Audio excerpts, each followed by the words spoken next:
Apa sih yang kita inginkan untuk masa depan desa?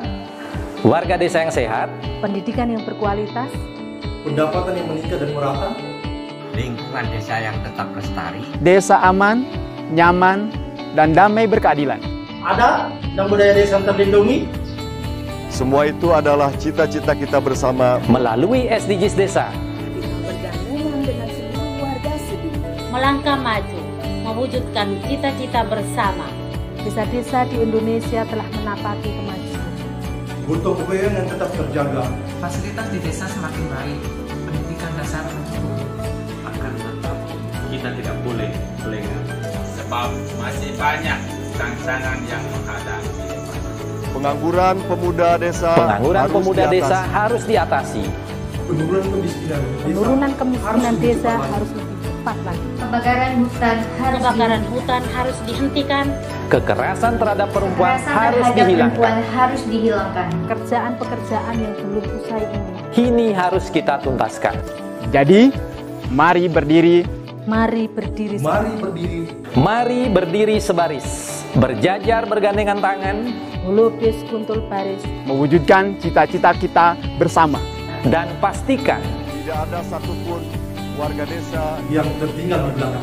mari membangun Indonesia dimulai dari desa. 18 tujuan untuk mewujudkan desa yang lebih baik.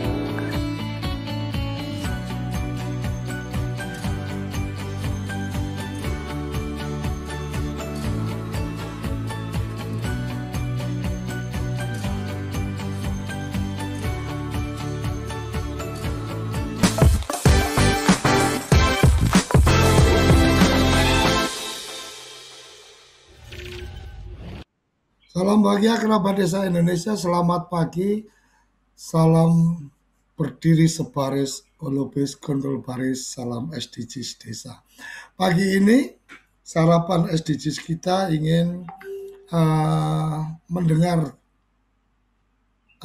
informasi atau kita ingin mengetahui tentang beberapa waktu yang lalu ada Gus Menteri Pendidikan kita menyampaikan tentang bagaimana program SMK Pusat Keunggulan. Jadi saya membayangkan sih SMK Pusat Keunggulan kalau zaman saya dulu itu mungkin STM Pembangunan lah. Yang sekolahnya tidak 3 tahun tapi 4 tahun. Tapi saya tidak tahu persis ini SMK Pusat Keunggulan seperti apa, dan kita tidak mendiskusikan tentang SMK Pusat Keunggulan, tapi pagi ini kita kehadiran tamu Profesor Dr. Budiono dari Sekolah Vokasi Undip yang kebetulan kemudian ada yang menarik dari statement tentang SMK Pusat Keunggulan, yaitu bagaimana sekolah-sekolah vokasi atau kampus ini menjadi kakak asuh.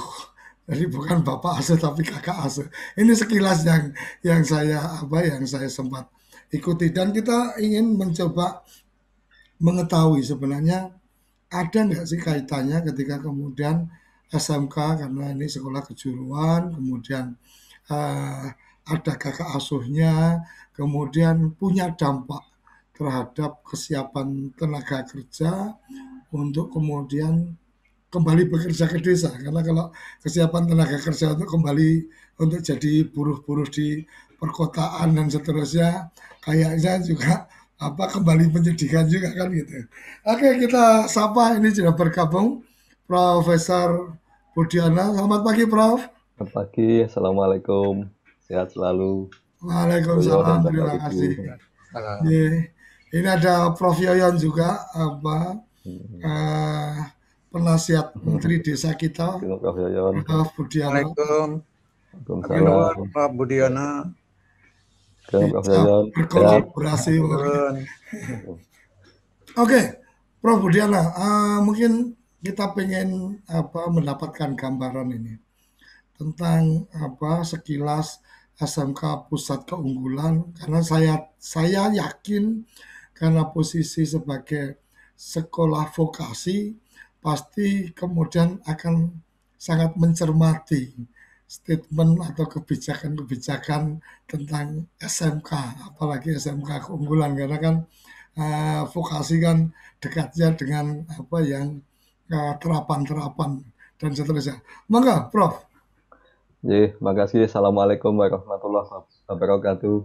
Waalaikumsalam. Pak Ibu yang kami hormati, mudah-mudahan sehat selalu. Jadi pagi hari ini topiknya saya kira menarik sekali. Bapak Ibu, saya kira program SMK keunggulan itu menurut saya adalah bagian dari proses panjang pemerintah untuk kembali menghidupkan pendidikan kejuruan, terutama setelah Pak Presiden kita itu selalu mendorong perkembangan pendidikan vokasional, karena memang kita tahu betul di negara maju manapun itu sebuah negara maju pasti pendidikan vokasi maju, atau kalau dibalik, kalau pendidikan vokasi itu maju maka negaranya juga akan maju. Itu yang terjadi di negara maju manapun gitu ya. Nah, di Indonesia ini mohon maaf masih agak aneh atau agak kurang, karena pendidikan vokasi kita tuh sangat-sangat sedikit. Jumlah mahasiswa vokasi kita saat ini itu kalau dicek di data itu baru sekitar 8,9% dari total mahasiswa. Padahal di negara maju mestinya namanya anak-anak SMK atau pendidikan vokasinya itu jumlahnya paling tidak 50% dari total mahasiswa atau total siswa gitu. Nah, di Indonesia itu masih demikian. Nah, ini hal yang aneh. Nah, kenapa demikian? Yaitu proses panjang. Saya kira masyarakat kita perlu diedukasi bahwa sampai saat ini kita tahu betul anak-anak SMP misalkan, itu yang favorit pasti dia akan berusaha masuk ke SMA. Kemudian anak-anak SMA akan masuk ke pendidikan akademik tidak vokasi. Itu sudah terjadi. Jadi anak-anak yang masuk ke SMK atau anak-anak yang masuk ke pendidikan tinggi yang vokasi atau dulu diploma itu pasti masih dianggap sebagai masyarakat kelas kedua. Ini yang masih menyedihkan. Bahkan padahal mestinya di negara maju itu ini masuk ke pendidikan tinggi yang vokasi ataupun namanya applied science itu sebetulnya sangat membanggakan. Itu yang terjadi. Nah, ini kemudian saya kira pemerintah berusaha membalik itu melalui salah satunya adalah SMK program keunggulan. Kalau harapannya SMK program keunggulan itu di dalamnya bisa menjadi contoh yang baik, di dalamnya pendidikannya bagus, kurikulum bagus, gurunya bagus, pendidiknya bagus, itu diharapkan kemudian akan semakin maju. Nah, dengan semakin maju ini maka kemudian akan mendorong anak-anak SMP untuk bisa memilih setelah SMP akan memilih ke SMK, dan nanti setelah SMK diharapkan akan memilih ke vokasi gitu. Ini yang paling penting yang saya kira intinya. Nah, di Indonesia saat ini kalau saat ini saya sedang mengelola di pendidikan tinggi vokasi, anak-anak yang masuk ke vokasi pun masih didominasi oleh anak-anak SMA. Ini kan hal yang juga masih agak aneh. Yang diidealkan adalah nantinya yang masuk ke pendidikan vokasi ya anak-anak SMK gitu ya, idealnya gitu.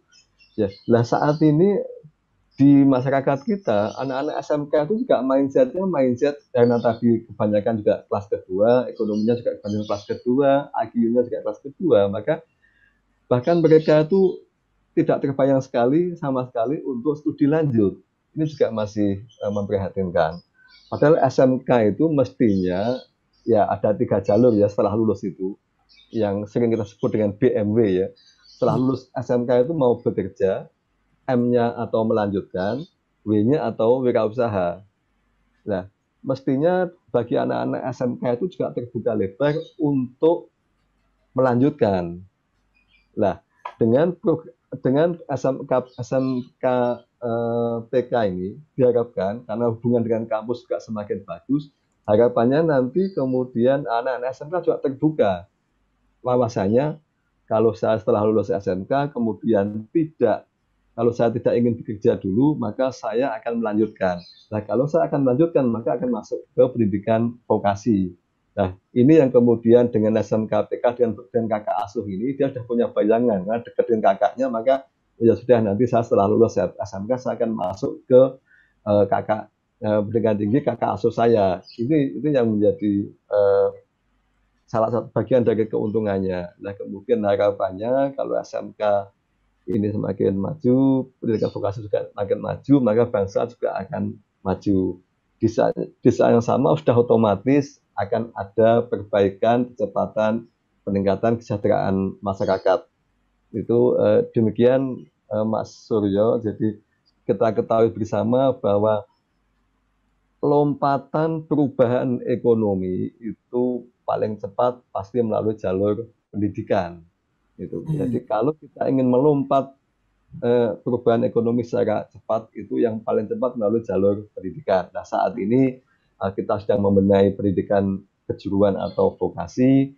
Diharapkan nanti kalau ini ada perubahan yang signifikan, maka perubahan ekonomi masyarakat pun juga akan terjadi secara lebih cepat. Itu secara umum demikian, Pak Suryo. Ya. Oke, Prof. Dulu saya masih ingat ada ST, jadi saya masih Betul, ya. Jadi kejuruan di tingkat pertama ada STN, Sekolah Teknik Negeri, ada SMEP, Sekolah Ekonomi Pertama, kemudian ada kalau Sekolah Ekonomi Pertama nanti masuknya ke SMEA gitu kan, kalau STN jadi ke STM dan seterusnya. Kemudian itu jadi ada mungkin perubahan kebijakan di tingkat di tingkat pendidikan nasional atau orientasi pendidikan nasional. Apakah kemudian yang ke depan ini kita akan kembali dalam format itu, tetapi tidak dimulai dari SMA tapi dari sekolah menengah? Iya, saya kira dulu Bapak kita itu juga pernah memiliki polisi yang sudah sangat bagus dari segi pendidikan vokasional itu ya. Jadi dulu setelah lulus SD itu sudah ada pilihan. Mau masuk ke bidang ekonomi ada SMEP, Sekolah Menengah Ekonomi Pertama, atau kemudian masuk ke bidang teknik yaitu ST, Sekolah Teknik itu. Dan pada waktu itu kalau kita ingat betul, anak-anak kita lulusan SMEP, anak-anak kita lulusan ST itu sudah bisa hidup dengan keterampilannya. Iya, betul. Jadi dengan keterampilan itu sudah bisa hidup. Nah, kemudian kalau ingin melanjutkan dari SMEP bisa masuk ke SMEA, Sekolah Menengah Ekonomi Atas, yang dari ST bisa masuk ke STM. Demikian juga nanti lulusan STM SMEA juga sudah bisa layak untuk hidup. Nah, kalau kita saat ini melihat misalkan, kalau anak-anak lulusan SMA kita pasti belum memiliki bekal keterampilan untuk bisa hidup dengan baik, gitu kan. Itu memang policy yang pada waktu yang dulu sebetulnya sudah ada ide yang bagus, yang itu mestinya kalau diperkuat lagi bisa semakin baik. Tapi kan itu proses panjang bangsa ini, ya bangsa ini kemudian entah berubah. Kalau bangsa bekas jajahan Belanda itu kan lebih suka mengejar dengan titelnya, jabatannya, lebih hebat dengan gelarnya itu namanya berkembang ke sana yang terjadi saat ini. Jadi masyarakat lebih bangga dengan gelarnya daripada kompetensinya.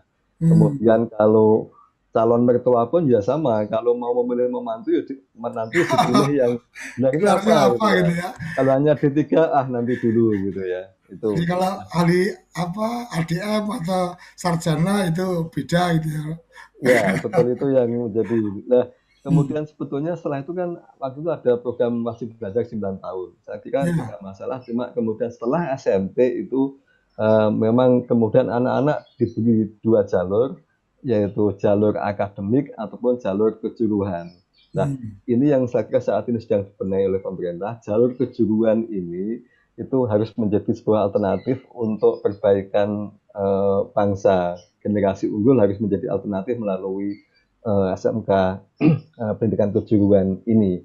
Itu yang diharapkan proses edukasi ke masyarakat akan terus dilakukan supaya ke depan saya kira ini sudah semakin terbukti bahwa ke depan untuk hidup itu tidak bisa hanya mengandalkan ijazah. Untuk hidup harus mengandalkan kemampuan dan keterampilan gitu. Jadi Ini yang harus ditekankan betul. Nanti ada saatnya di mana untuk masuk ke sebuah pekerjaan itu tidak lagi ditanya akan ijazah, tapi ditanya Anda bisa apa. Ini yang saat ini juga sedang digaungkan oleh Mas Menteri, Mas Dirjen, itu bahwa pendidikan kita, khususnya yang vokasi atau kejuruan, itu tidak lagi belajar saya belajar apa, tetapi yang paling penting adalah saya bisa apa.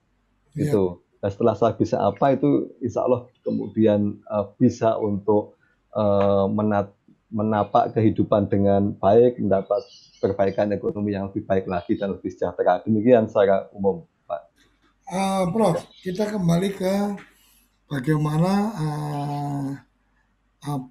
pendidikan vokasi, mulai dari ini kan yang menarik tadi kan sekolah vokasi ini ternyata didominasi oleh mereka-mereka yang lulus dari SMA, bukan dari SMK. Artinya Betul. memang ada satu proses edukasi yang dan sosialisasi mungkin yang lebih kuat tentang bagaimana kamu masuk ke SMK itu bukan berarti bahwa kamu anak kelas 2 dari Republik ini, tetapi memang masuk ke SMK juga ada orientasi untuk melanjutkan ke vokasi, sekolah vokasi atau sarjana terapan dan seterusnya. Mungkin yang kemudian menarik di pagi ini, Prof, tentang SDGs desa dan mungkin tentang bagaimana kita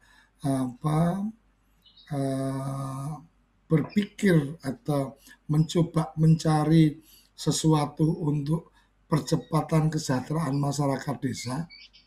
Mungkin Prof Budiono bisa memberikan gambaran orientasi hari ini ketika kemudian ada SMK Pusat Keunggulan dengan kakak asuhnya sekolah vokasi dan seterusnya. Ada nggak dalam perakiraan Prof Budiono bahwa ini mungkin dalam 2 atau 3 tahun atau berapa tahun ke depan ini menjadi potensi sumber daya manusia, tenaga-tenaga profesional unggul yang memang kemudian sangat memungkinkan untuk itu kembali ke desa dan kemudian seperti yang tadi disampaikan ada BMW ini bekerja melanjutkan atau wirausaha kan gitu ya. Mungkin kalau selesai di vokasi ya pilihannya bekerja atau wirausaha, melanjutkan itu di bagian terakhir, artinya mungkin setelah punya pengalaman kerja baru kemudian masuk ke S2, ke S3 dan seterusnya. Kira-kira bagaimana ini, Prof? Iya, makasih. Pak Surya, saya kira ini di dalam kehidupan ini kita tahu betul sebetulnya secara umum ya sebetulnya. Kalau kita itu mau hidup layak itu sebetulnya tidak harus banyak ilmu. Sebetulnya punya satu keterampilan saja sudah bisa hidup layak. Coba kalau kita amati di masyarakat ini, kita punya misalnya saja kepandaian memasak nasi pecel yang baik. Itu aja udah bisa untuk hidup dengan sangat layak. Betapa penjual pecel, betapa warung pecel, restoran pecel yang sudah yang demikian maju ya. Kemudian misalkan kita bisa memasak nasi gulai dengan baik, itu juga sudah bisa untuk hidup layak. Bisa dan sebagainya. Jadi intinya sebetulnya dengan 1 atau 2 keterampilan sudah bisa membuat kita hidup dengan layak. Ini yang kemudian diharapkan dikembangkan melalui pendidikan kejuruan atau SMK. Jadi sebetulnya kalau anak-anak SMK ini kemudian SMK-nya dikelola dengan baik, maka sudah memungkinkan anak-anak kita ke depan hidup dengan layak. Nah kemudian kalau dia kembali ke desa, apalagi saat ini desa juga dengan fasilitas yang semakin baik, dengan adanya dana desa itu kan betul-betul harus disambut dengan kemampuan akademik atau keterampilan dari anak-anak kita juga gitu. Jadi dengan dana desa itu kemudian dengan keterampilan anak-anak yang ada yang memadai itu diharapkan desa juga semakin maju, kemudian kesejahteraan masyarakat juga akan meningkat dengan saat pendidikan anak semakin baik, tidak ada lagi kemudian juga kesenjangan gender, kesenjangan perekonomian, fasilitas dan sebagainya itu akan semakin menuju ke sana. Kalau pendidikan ini khususnya SMK ini diperbaiki secara optimal. Itu yang secara umum akan menuju ke sana. Kembali lagi mindset masyarakat bahwa SMK itu harus menjadi pilihan. Kesan bahwa SMK itu sebagai anak kelas kedua itu harus segera dihilangkan. Dan di level pendidikan tinggi pun saat ini sudah berlaku. Misalkan aja, kalau dulu dosen politeknik, dosen diploma itu tidak bisa menjadi profesor. Sekarang dosen politeknik pun bisa menjadi profesor. Ini bentuk nyata kesetaraan bahwa akademik dan vokasi itu sama, gitu ya. Jadi jangan sampai di masyarakat pun menilai, wah kalau dosen vokasi itu dosen kelas kedua, atau kalau guru SMK itu guru kelas kedua, tidak lagi. Harusnya demikian. Jadi nanti menjadi guru SMK itu menjadi kebanggaan, menjadi murid SMK itu menjadi sebuah kebanggaan. Itu mestinya yang ke depan yang terus kita edukasi ke masyarakat, dan itu pemerintah memiliki program yang namanya revitalisasi SMK, ada revitalisasi pendidikan tinggi vokasi, kemudian di dalamnya itu ada juga SMK program keunggulan itu saya kira proses panjang, terutama khususnya yang saya melihat adalah setelah Pak Presiden Jokowi itu selalu menggaungkan vokasi di mana-mana. Dan saat ini Mas Menteri itu juga kalau kita lihat kebijakannya, saat ini yang akademik pun juga akan dibawa ke nuansa ke vokasional. Ini sebetulnya juga sama untuk percepatan pendidikan, bahwa anak-anak kita itu harus dibawa ke semakin dekat dengan dunia usaha dan dunia industri. Jadi saat ini kalau kita merasakan program Mas Menteri itu di pendidikan akademik pun juga dibawa semakin dekat ke vokasi. Itu supaya anak-anak kita lebih ketika lulus lebih siap kerja dibandingkan dengan sebelumnya. Ini yang kemudian diharapkan terus kita harapkan bisa memperbaiki perekonomian dengan lebih cepat.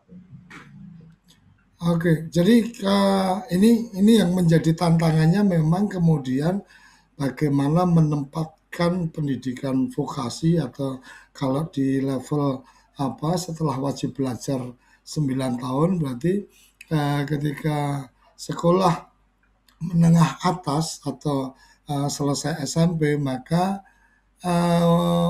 perlu ada edukasi bahwa masuk SMK itu bukan tidak harus jadi pilihan terakhir. Artinya jangan sampai berpikir bahwa ya daripada nggak sekolah ke SMK, tetapi ya SMK itu memang menjadi satu pilihan bahwa karena akan mendapatkan keterampilan di sana. Dan mungkin yang menjadi catatan juga dengan revitalisasi SMK-nya, karena memang beberapa SMK saya juga melihat lulus SMK pun secara keterampilan juga masih tanda tanya juga, hampir sama dengan yang lulus SMA. Ini yang memang kemudian teman-teman di SMK sendiri juga harus punya orientasi tentang pemberian bekal keterampilan, kira-kira gitu ya Prof ya?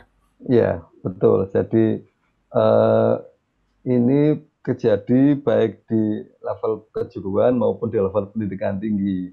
Kadang-kadang itu tidak begitu jelas beda antara kejuruan sama akademik. Itu yang mestinya pendidikan akademik itu fokus kepada pengembangan ilmu pengetahuan dan teknologi, kemudian yang SMK fokus pada pengembangan keterampilan dan keahlian tertentu. Ini sering tidak jelas. Karena sering tidak jelas, maka outputnya pun yang menjadi tidak jelas. Nah, mestinya harus jelas betul kalau vokasi kejuruan itu harus 70% praktek, 30% teori.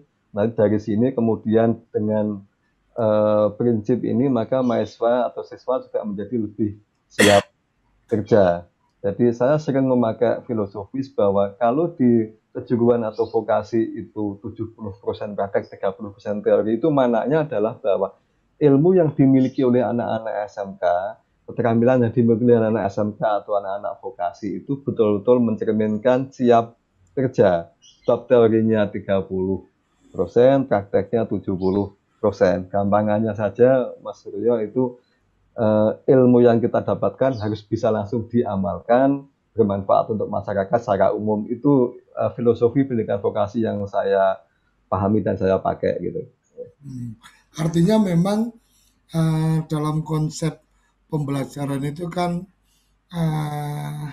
mengetahui sedikit dari banyak hal atau mengetahui banyak dari sedikit hal. Artinya kalau bicara vokasi itu mestinya mengetahui banyak dari sedikit hal secara spesifik bidang apa, tapi dia tahu dengan sangat dalam.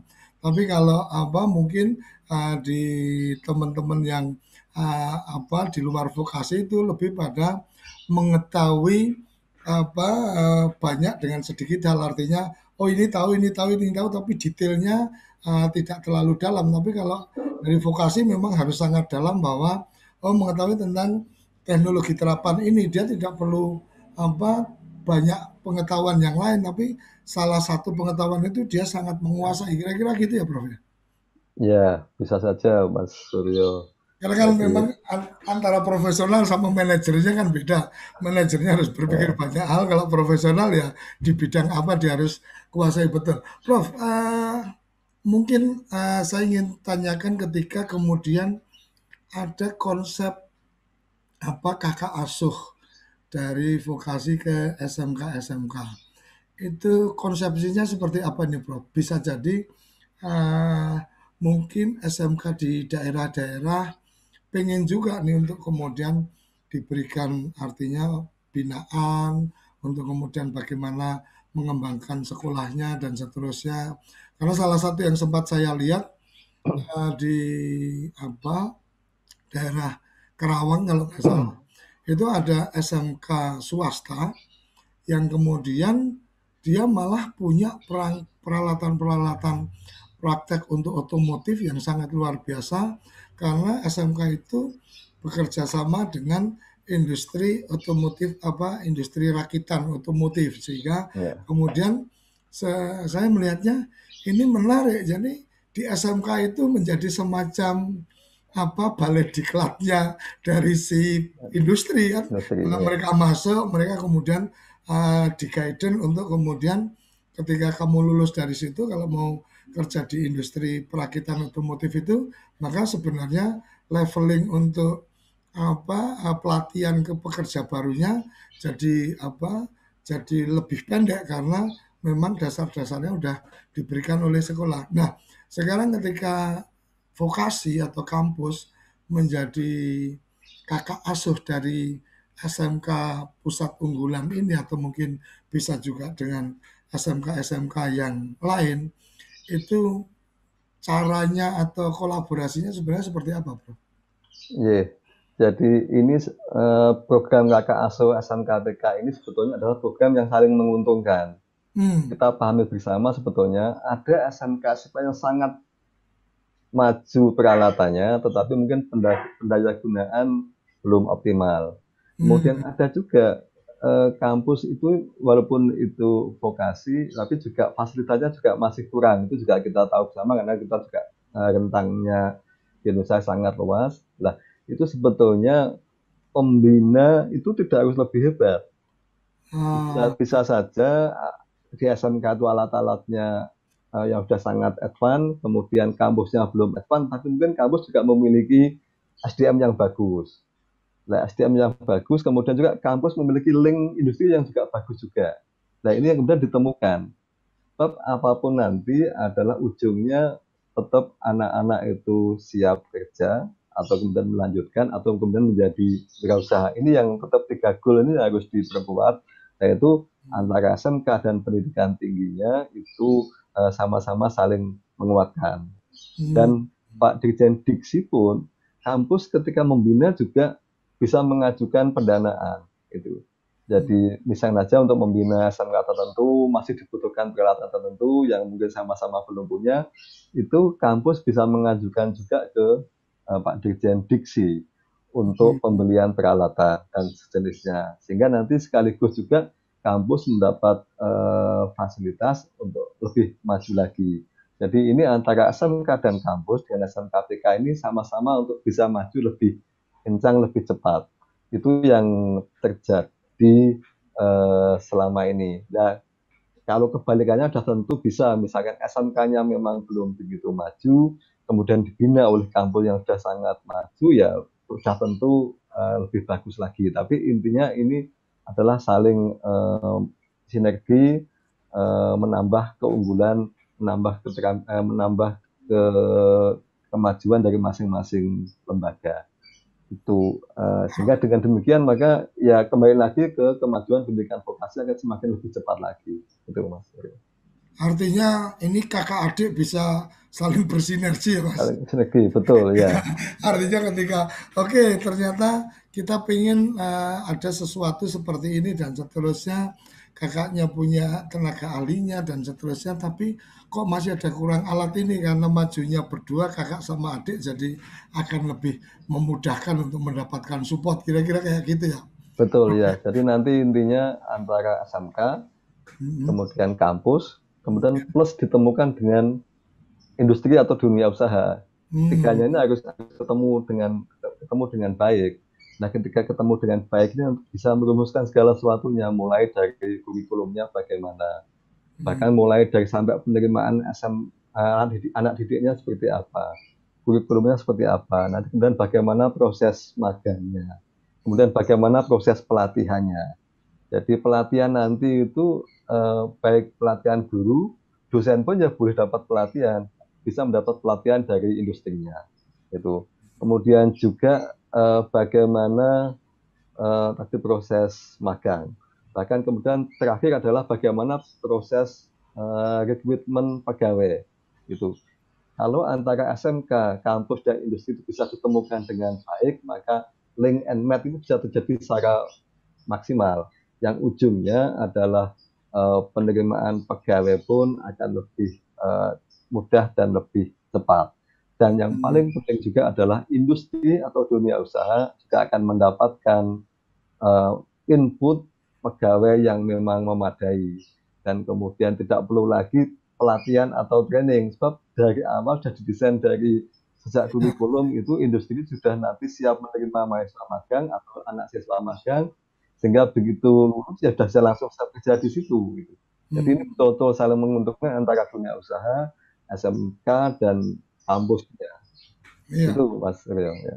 Saya merasakan betul ketika bicara magang, mau dari kampus, mau dari SMK di tempat kita di TV Desa, walaupun bidangnya multimedia atau bidangnya komunikasi dan seterusnya, benar-benar kita tidak bisa kemudian langsung memberikan pekerjaan ini, kamu kerjakan ini, karena memang ya masih ilmu dasar yang sangat belum bisa kita ini. Akhirnya kita ketika menerima magang berorientasinya adalah berorientasi memberikan pelatihan. Jadi bukan kemudian magang itu akan membantu kita, tapi kadang berasa agak merepotkan. Nah, sinergitas antara industri, kampus, dan juga SMK atau dunia usaha, kampus, dan juga SMK, ini kayaknya menjadi tantangan menarik ke depan yang kemudian harus dikuatkan. Kalau kita koneksikan dengan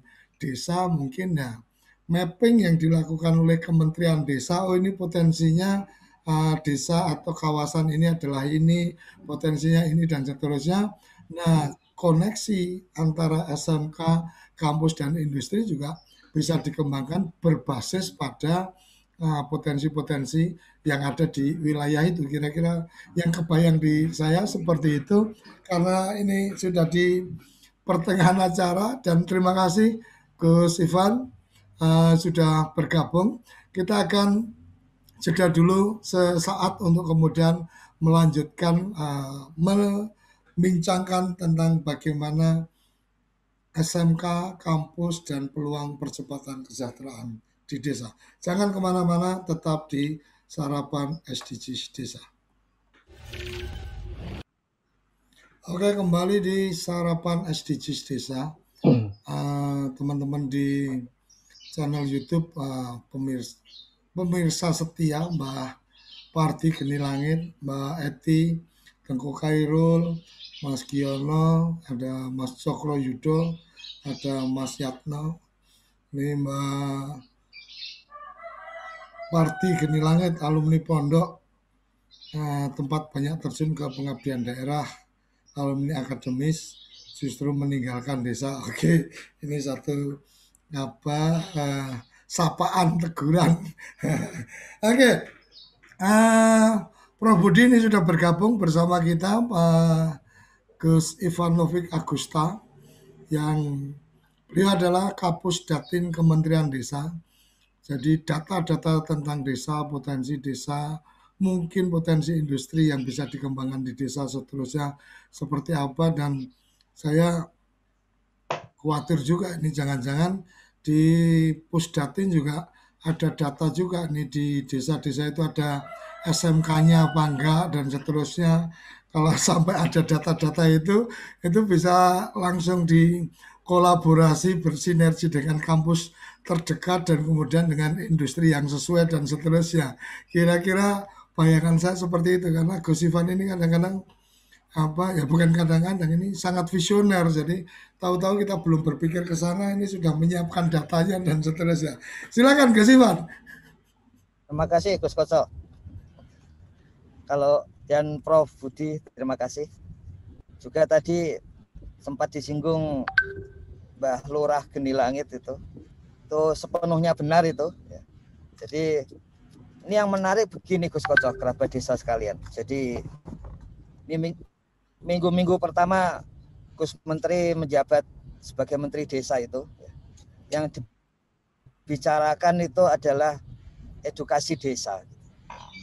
Ya mungkin karena beliau lulusan IKIP ya, jadi tapi itu yang paling memungkinkan bagi desa untuk bergerak maju gitu, yang real gitu. Yang real dan kemudian jangka panjang dan bisa turun-temurun semakin terakumulasi. Dan kemudian pada bulan Januari waktu itu ya, Januari 2020, itu yang pertama kali menyambut ide beliau itu justru SMK sebetulnya begitu. Jadi semula memang SMK itu kalau sekarang pakai istilah afirmasi rekognisi pendidikan lampau itu, pengalaman lampau atau RPL itu untuk S1, S2, S3. Tapi sebetulnya di bulan Januari 2020 itu semula yang akan mengembangkan adalah SMK gitu. Namun belum bergerak lebih lanjut memang. Tapi yang Gus Koco sampaikan tadi, kita yakin nanti di bulan Mei ya, itu kita sudah mengetahui tadi SMK negeri atau swasta, ada berapa muridnya, berapa gurunya, kondisi fisik bangunannya, sehingga akan memudahkan itu. Berapa kursi yang tersedia di desa itu, kursi SMK-nya gitu. Jadi sebetulnya kita siapkan seperti itu. Dan yang ini yang penting Gus Koco, bahwa supaya bisa tetap membangun desa itu. Kemarin sudah kita sampaikan bahwa strategi utama dari Kementerian Desa itu bukan terutama soal infrastruktur untuk masuk ke desa begitu, karena itu bisa dikerjakan yang lain. Tetapi terutama langsung edukasi, terutama melalui telekomunikasi dan telematika begitu.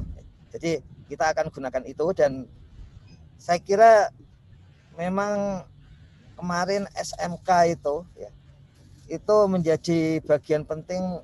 Jadi kalau di SDGs kita tentang ekonomi desa itu, SDGs nomor 7 itu, memang perlu ada pelatihan bahkan sebelum bekerja.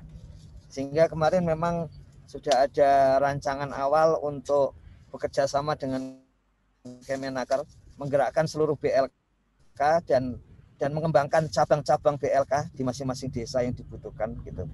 Dan kemudian itu kemudian kerjasama dengan SMK. Jadi SMK ada semacam filial ke desa-desa yang membutuhkan gitu. Kemudian memang tadi yang disampaikan Mbah Pardi itu pesantren, meskipun itu ada di wilayahnya Kementerian Agama, itu juga akan dikembangkan lebih lanjut. Jadi kalau bukan hanya pesantren sebetulnya yang kita catat di desa, termasuk seminari atau wihara yang bisa dijadikan wahana untuk mengembangkan edukasi desa itu. Jadi intinya begitu kerabat desa sekalian Gus Koco, bahwa fondasi untuk kemajuan desa ada di edukasi ya. Dan memang arahnya kenapa ke vokasional SMK, karena arahnya pragmatis bukan dalam arti mencari yang seenak-enaknya, cuman dalam arti kita cari yang berguna gitu. Ya kalau pesantren menggunakan kaidah manusia yang paling bagus, yang paling berguna gitu. Tapi kalau menggunakan filosofi, kita menggunakan bahwa yang benar itu hanya kalau yang berguna. Jadi kita ngomong macam-macam, bekerja macam-macam, kalau nggak berguna kita anggap tidak benar gitu. Jadi fondasi SDGs desa ada di sana, sehingga harapannya memang menggunakan edukasi itu untuk banyak bermanfaat bagi warga desa ini. Seperti itu Gus Koco, kerabat desa sekalian. Terima kasih Prof Budi dan di YouTube ini. Oke, luar biasa. Jadi ternyata benar dugaan saya tadi. Jadi Pusdatin nanti ketika mungkin Prof Budi pengen tahu ada SMK mana dan seterusnya di sekitaran Jawa Tengah, karena Undip mungkin bisa lebih terjangkau ketika membangun komunikasi dengan SMK. Nah, Pusdatin dari Kemendes, insya Allah Mei sudah punya datanya Prof. Nanti boleh berkoordinasi. Jadi percepatan untuk kemudian edukasi advokasi ini akan menjadi luar biasa. Apalagi tadi sudah disampaikan juga menjajaki kemungkinan untuk kemudian pemanfaatan BLK dari teman-teman di Nakers, karena memang saya juga melihat beberapa BLK itu tidak terlalu ramai untuk dimanfaatkan. Artinya sayang juga kalau tempatnya sudah ada, fasilitasnya sudah ada, tenaga pendidiknya sudah ada, apalagi ditambah dari tenaga-tenaga ahlinya yang dari sekolah vokasi, kalau kemudian tidak termanfaatkan kan sayang juga. Kira-kira itu yang bisa saya tangkap dari yang disampaikan Gus Ivan. Sebelum saya sampaikan ke Prof Yayan, mungkin Prof Budi masih ada yang ingin disampaikan dari respon yang disampaikan oleh Gus Ivan? Terima kasih. Ini mumpung ada Gus Ivan ini. Jadi gini sekaligus, SMK itu sering bingung mengenai tempat magang. Itu karena sebetulnya ada kesalahpahaman di mana mereka bisa magang. Jadi intinya tempat magang itu adalah tempat yang memungkinkan mereka akan bekerja setelah lulus SMK, itu sebetulnya tempat magang. Nah, ada tempat magang yang sangat potensial, yaitu di desa sebetulnya. Yang selama ini belum dimanfaatkan dengan baik. Kalau tadi misalkan Mas Koco cerita kalau anak-anak SMK multimedia kok belum siap kerja misalnya, ini sebetulnya hal yang aneh. Kalau misalkan dia itu magangnya di desa misalnya, itu kan bisa langsung praktek. Bagaimana dia di desa kan banyak sekali kegiatan-kegiatan yang membutuhkan multimedia kan, itu misalkan. Ini kalau dimanfaatkan dengan baik, itu pasti menjadi kemajuan yang sangat pesat bagi desa. Anak-anak misalkan SMK akuntansi, itu bisa langsung praktek bagaimana membenahi akuntansi desa. Anak-anak yang SMK kearsipan, bisa langsung praktek bagaimana membenahi arsip desa.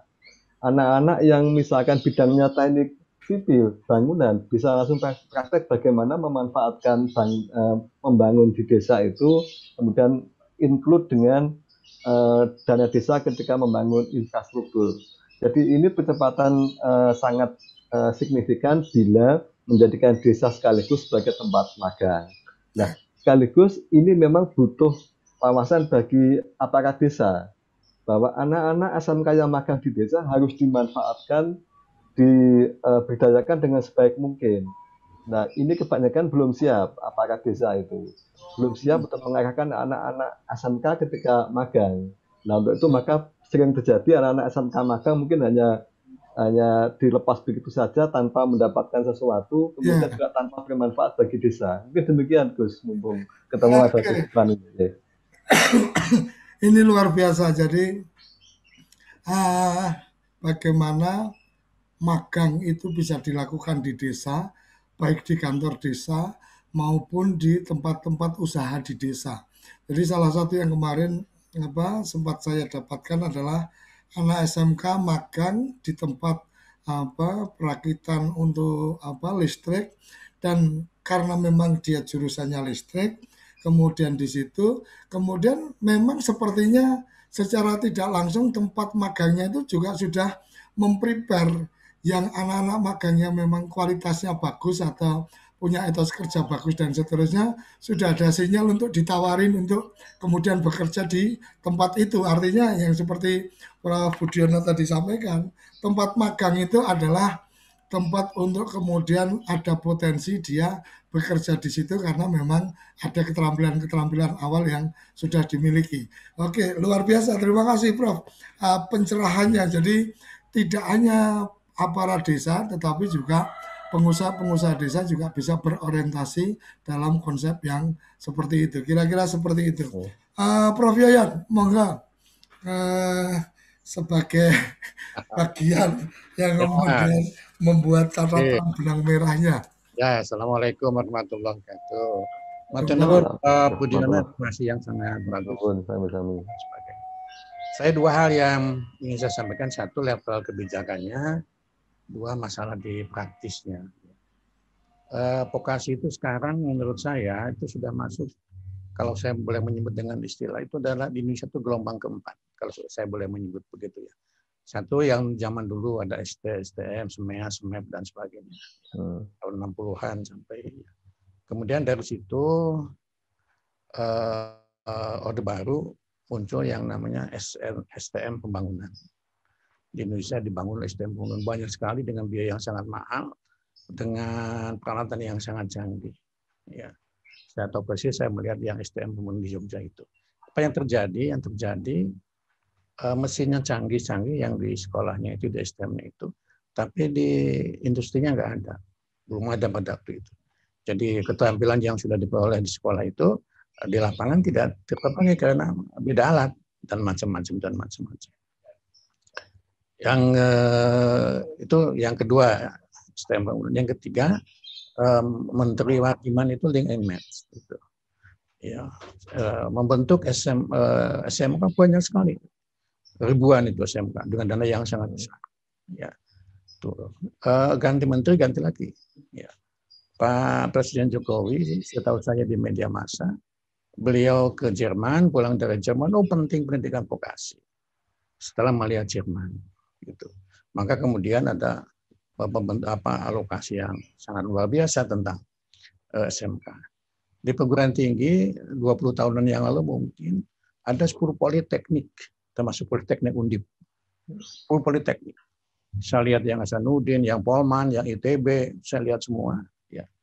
Tuh. Sampai saya melihat yang punya salah satu agama di Solo. Ya. Tidak disebutkan namanya. Bagus sekali. Jadi yang politeknik 10 binaan itu kalah dengan yang Solo. Perison adalah pemuda Perison itu. Punyanya salah satu. Karena dia sekolah dan pabrik itu di dalamnya itu. Jadi mungkin sudah ya kalau belajar tentang mendesainnya langsung mengerjakan di situ. Ya di Solo tidak ada politeknik itu. Politeknik sekarang gaungnya sudah tidak kedengaran seperti dulu, muncul kemudian pendidikan vokasi, ya, sekolah vokasi yang sekarang sangat dianukan itu. Nah, gara-garanya yang menjadi respon tidak positif itu, Pak Nadiem itu mengatakan begini, ijazah itu tidak menjamin kompetensi, akreditasi itu tidak menjamin mutu, dan kompetensi itu tidak menjamin bekerja. Itu ramai kemarin ya Pak Budiono ya, ramai sekali kan begitu. Nah kebijakannya kemudian universitas yang akademik itu kelihatannya dibatasi, ya bukan kelihatan, dan kebijakannya dibatasi. Kemudian yang pendidikan vokasi yang terutama D3 dan D4. Kemudian termasuk kemudian S2 terapan, S3 terapan, termasuk boleh menjadi profesor terapan dan lain-lain sebagainya. Mengapa begitu? Tadi sudah disampaikan oleh Pak Budi, budaya gelar itu masih kuat sekali. AMD dengan SI atau dengan apa itu mungkin anunya beda. Ini satu masalah juga. Nah, yang kedua masalahnya itu dilematisnya itu, apakah industri kita itu maju karena tadi disampaikan oleh Pak Budi ya, maju karena lulusan STM bisa bekerja di situ atau maju karena lain. Nah, yang ingin saya katakan di sini sebetulnya karena tipe industri di Indonesia itu beda, lebih luas lagi, ekonominya itu beda lah gitu, beda gitu. Kalau saya mengatakan contoh begini, teknologi minyak itu kita nggak bisa. Maka kemudian asing masuk. Sekarang teknologi pengolahan nikel smelter di Molowari itu jadi masalah, masa orang kita nggak bisa. Anda teknologinya katanya nggak mampu begitu. Ya. Dan seterusnya sampai ke bawahnya. Sehingga sebetulnya saya membacanya itu apa tuh yang jadi masalah ya. Sistemnya sudah dibangun, kebijakannya sudah dibangun ya. Terus sampai kepada tadi itu. Tapi itu baru di sisi pendidikannya. Itu. Di sisi industri ekonominya juga perlu dibenahi lagi. Gitu. Contoh misalnya di pelatihan keterampilan menjahit di Jawa Tengah menjahit. Produk jahitannya kalau dengan garment yang ada di Ungaran, gitu. Tuh. Contohnya dilematisnya itu begitu. Nah, yang saya sangat setuju sekali. Sekolah itu sebetulnya yang penting itu kan magang sebetulnya. Magang itu sudah satu proses pendidikan sejak zaman dulu, ya sebelum mengenal ijazah sampai dan sebagainya itu, tapi yang dipentingkan itu keterampilannya. Sampai Pak Nadiem itu, waktu saya diskusi dengan beliau mencontohkan, di Amerika itu universitas sudah mengalami satu suasana yang beda dengan yang dulu. Beliau contohkan ada satu aktor, selebritis, kemampuan menyanyi, kemampuan panggung dan macam-macam itu. Itu bukan lulusan universitas terbaik, tapi lulusan homeschooling gitu. Akhirnya kemudian homeschooling sudah menjadi sangat luar biasa. Nah, saya tidak tahu, mungkin Pak Budiono tahu ya, match-nya dengan industrinya itu sampai di mana. Karena faktanya sejak dulu masih banyak lulusan-lulusan SMK yang mohon maaf belum mendapat pekerjaan. Konon katanya karena ya saya tidak tahu persis juga. Industrinya itu berhenti pada industri perakitan saja. Tidak sampai dengan expand industri dan lain-lain. Saya tidak tahu persis di sini. Yang saya tahu persis, betul tadi disampaikan Pak Budi. Salah satu penelitian saya, industri di Jawa Timur itu, industri itu lebih menerima lulusan SMA ketimbang lulusan STM. Karena lebih mudah dididik. Mungkin tadi ada kaitan dengan yang pandai masuk SMA dan sebagainya dan sebagainya. Memang di pabrik-pabrik itu begitu. Ya, kesiapannya itu lebih. Tentang desa dan tentang pesantren, saya sebetulnya pada waktu Menteri Agama, saya juga menggeluti pesantren pada waktu itu. Saya sangat kecewa kok pesantren dikasih pendidikan keterampilan dan menghilangkan lulusan pesantren zaman dulu itu bekerja itu di mana saja tidak ada masalah, asal kesiapan kerjanya ini yang mereka kuasai. Lah begitu masuk pendidikan pendidikan keterampilan pada waktu itu, kemudian jadi beda lagi gitu. Yang tadinya itu sudah siap untuk bekerja di mana saja asal halal, ya. Kemudian dengan berbagai macam yang sudah dimiliki, kemudian menjadi di situ. Ya. Tapi prinsipnya saya setuju Pak Budi ya. Satu, tidak mungkin kita tidak punya kompetensi. Artinya keterampilan, tidak mungkin untuk hidup sekarang ini kan tidak mungkin. Jadi kalau satu saja itu dikuasai dengan berbagai macam kelengkapannya, ya itu modal yang sangat luar biasa. Beda dengan yang tadi ya pendidikan akademis dan sebagainya. Yang disampaikan Gus Ipan tadi itu sebetulnya diam-diam dia ingin mengatakan bangsa kita ini sudah masuk ke bangsa yang pragmatisme. Ya, yang semuanya itu harus ada manfaatnya. Dan itu konteks sekarang itu betul sekali. Ya. Ya. Jadi memang tanpa itu ya mohon maaf ya nggak bisa. Oleh karena itu Gus Menteri itu Pak Ivan saya tahu sejarahnya, pada waktu Pak Nadiem itu mengeluarkan kebijakan satu, perguruan tinggi itu harus mengacu kepada perguruan tinggi internasional. Saya juga tanda tanya kok aneh ke pendidikan internasional gitu. Satu. Yang kedua kepada bisnis multi mancanegara, bisnis besar mancanegara. Ketiga BUMN gitu. Baru kemudian yang keempat Pak Menteri Desa itu mengusulkan Pak Menteri Dikbud jangan lupa konteksnya ke desa itu. Maka muncullah kemudian Gus Ivan tahu itu kebijakan Nadiem itu kemudian dimasukkan desa itu. Konteks ke desa itu jangan lupa. Jadi tidak hanya bisnis korporasi internasional pada BUMN, jangan lupa juga ke desa. Maka ini kesempatan yang sangat bagus ya. Prof. Budi, ya. Jadi Pak Menteri Nadiem itu sudah tahu dengan usulan Pak Menteri Desa itu, jangan lupa desa. Gitu. Ternyata beliau tidak tahu tentang desa. Dan dikasih tahu, oh tentang desa itu ternyata kaya sekali gitu. Nah, jadi formatnya begitu. Ada satu contoh Pak Budi di Tangerang Selatan, satu universitas, mahasiswanya banyak sekali. Tapi universitas itu agak aneh. Apa anehnya? Universitas serasa SMK. Karena prakteknya luar biasa. Universitas itu serasa politeknik, ya, karena memang ahli ke situ. Universitas sebagai universitas itu tidak kelihatan gitu loh, tidak kelihatan. Dia tidak menyebut pendidik universitas sekolah vokasi, tidak menyebut, tapi masih menyebut universitas. Nah oleh karena itu gerakan pendidikan vokasi ini harus menjadi mainstreamnya pendidikan nasional di universitas, itu di tingkat pendidikan tinggi. Kalau mainstreamnya masih di akademik yang S1, S2, S3 yang lapangan pekerjaannya mohon maaf ya bermasalah tadi itu ya bergeser gitu loh. Mainstream dari pendidikan akademik menjadi mainstreamnya pendidikan vokasi. D3, D4 dan sebagainya itu. Kalau itu kemudian, dan ini yang sedang dilakukan oleh Pak Nadiem sebetulnya. Ya. Tapi resistensi perguruan tinggi yang universitas pendidikan akademik itu juga tinggi sekali. Wah nanti kami gimana ini kan begitu. Itu pertanyaan seperti itu yang saya tahu permasalahannya. Cuman kadang-kadang ya tadi kebijakan itu reaktif gitu loh. STM pembangunan karena ada bantuan dari Bank Dunia banyak sekali, pinjaman Bank Dunia. Yang STM sekarang pendidikan vokasi ini yang saya tahu begitu Pak Jokowi ke Jerman itu kemudian muncul kebijakan penguatan SMK. Tapi kondisi Jerman itu kan Pak Budi kan tahu industrinya di sana seperti apa, beda dengan di kita. Nah oleh karena itu saya kira Gus Ivan, saya setuju. Yang kemarin sudah didiskusikan itu sebetulnya bagi teman-teman di desa itu, yang penting itu bukan S1, S2, S3.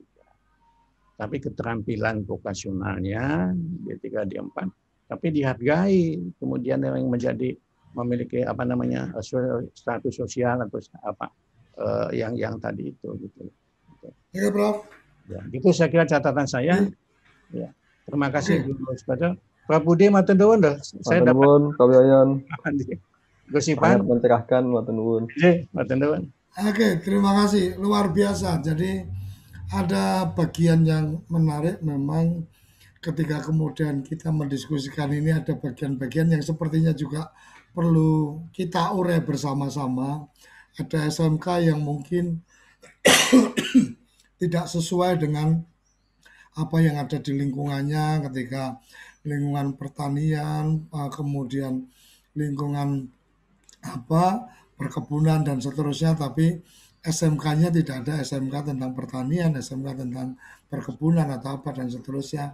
Itu bagian-bagian yang kemudian memang ada satu proses lama atas memposisikan sekolah kejuruan ini sepertinya menjadi sekolah kelas nomor 2. Ini yang mungkin kita harus berani memulai untuk kemudian nggak ada kelas nomor 2, kelas SMK itu ya siswa-siswanya adalah sama atau setara atau sederajat dengan siswa-siswa SMA. Termasuk juga ketika industri lebih menerima lulusan SMA daripada SMK atau STM yang sesuai bidangnya. Ini juga edukasi yang perlu kita sampaikan kepada teman-teman di dunia usaha untuk kemudian mengapresiasi atas pendidikan yang sudah diikuti. Tanpa terasa sudah di penghujung, bahkan sudah lewat, tetapi karena menarik luar biasa. Terima kasih Prof. Budi, Prof. Yayan, Gus Ivan, terima kasih Mas Arif, Mas Madong, Mbak Yayat, kemudian ada teman-teman yang lain ini, Mbak Pupu, Mas Saifullah, kemudian Bu Agnes juga. Terima kasih. Kita akan terus mendiskusikan dengan sarapan SDGs desa, dengan semangat mensejahterakan desa-desa di Indonesia setiap Senin sampai Jumat pukul 6 sampai pukul 7. Alhamdulillah saat ini sudah 58 episode, artinya sudah lebih dari 11 minggu kita menyelenggarakan ini. Semoga terus berkesinambungan karena di sarapan SDGs ini kita ingin mendapatkan informasi, inovasi, dan tantangan-tantangan yang coba akan diselesaikan oleh Kapus Datin kita, Gus Ivan Lufit. Sampai di sini sarapan SDGs kita pagi ini. Salam bahagia kerabat desa Indonesia, salam berdiri sebaris, holobis kentur baris, salam SDGs desa. Terima kasih. Apa sih yang kita inginkan untuk masa depan desa? Warga desa yang sehat, pendidikan yang berkualitas, pendapatan yang meningkat dan merata, lingkungan desa yang tetap lestari, desa aman, nyaman, dan damai berkeadilan. Adat dan budaya desa terlindungi. Semua itu adalah cita-cita kita bersama melalui SDGs desa. bergabung dengan seluruh warga Sidin. Melangkah maju, mewujudkan cita-cita bersama. Desa-desa di Indonesia telah menapaki kemajuan. Gotong royong yang tetap terjaga. Fasilitas di desa semakin baik, pendidikan dasar mencukupi. Akan tetap kita tidak boleh lengah, sebab masih banyak tantangan yang menghadapi. pengangguran pemuda desa. Harus diatasi. Penurunan kemiskinan desa harus lebih cepat lagi. Kebakaran hutan harus dihentikan. Kekerasan terhadap perempuan harus dihilangkan. Pekerjaan-pekerjaan yang belum usai ini Kini harus kita tuntaskan. Jadi, mari berdiri. Mari berdiri. Mari berdiri sebaris. Berjajar bergandengan tangan. Holobis kuntul baris. Mewujudkan cita-cita kita bersama. Dan pastikan Tidak ada satupun warga desa yang tertinggal di belakang. Mari membangun Indonesia dimulai dari desa. 18 tujuan untuk mewujudkan desa yang lebih baik.